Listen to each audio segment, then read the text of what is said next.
Right, here we are. We've got a series of round poles penetrating our decking. I'm going to show you how to scribe and cut for a round pole. First of all, I've measured the pole diameter. I know that it's 114 millimeters and I want a 5mm clearance around the pole and the decking. The board that is going to go here, this board is set up on top of another board which is already fixed on and is in a straight line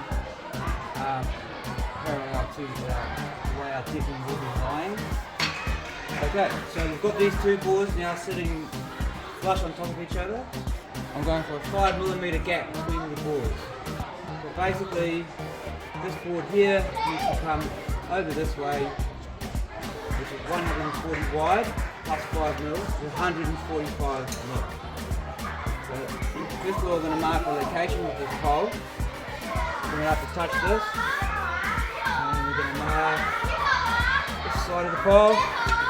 We're going to go over the other side, mark that side. This board wants to come over 145mm this way.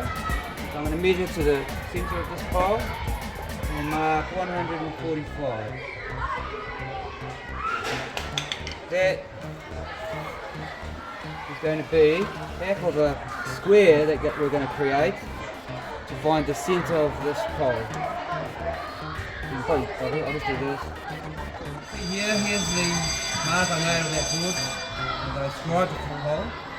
And this board here is going to be the board on the other side of that pole. So what we're going to do is we're going to scribe both boards at the same time. So I've got these 5mm packers because I know I want my gap to be 5mm. So we've got to make them parallel. I'm going to use this clamp. Get the boards to be in the position. Right, so now we're going to transfer this to the other side of the decking.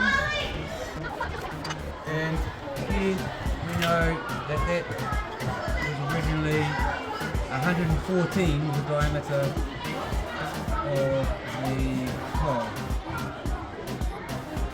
That's 100 and...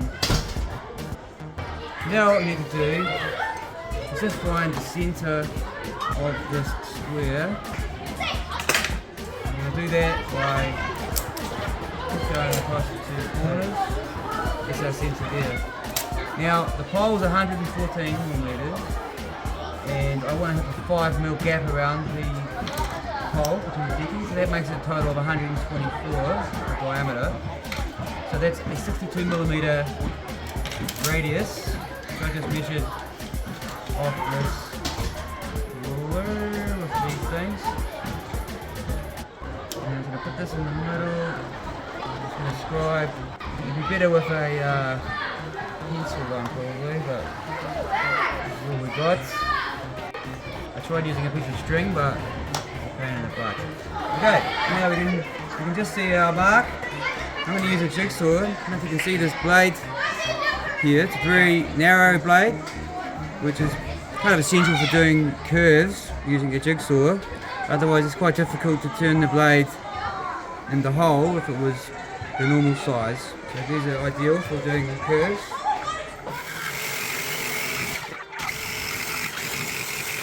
Right, you see how that fits? See, we've got our board in there and it looks good.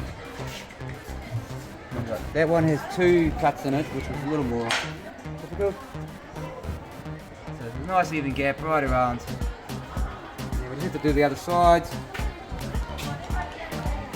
And then we'll just trim it to length after that.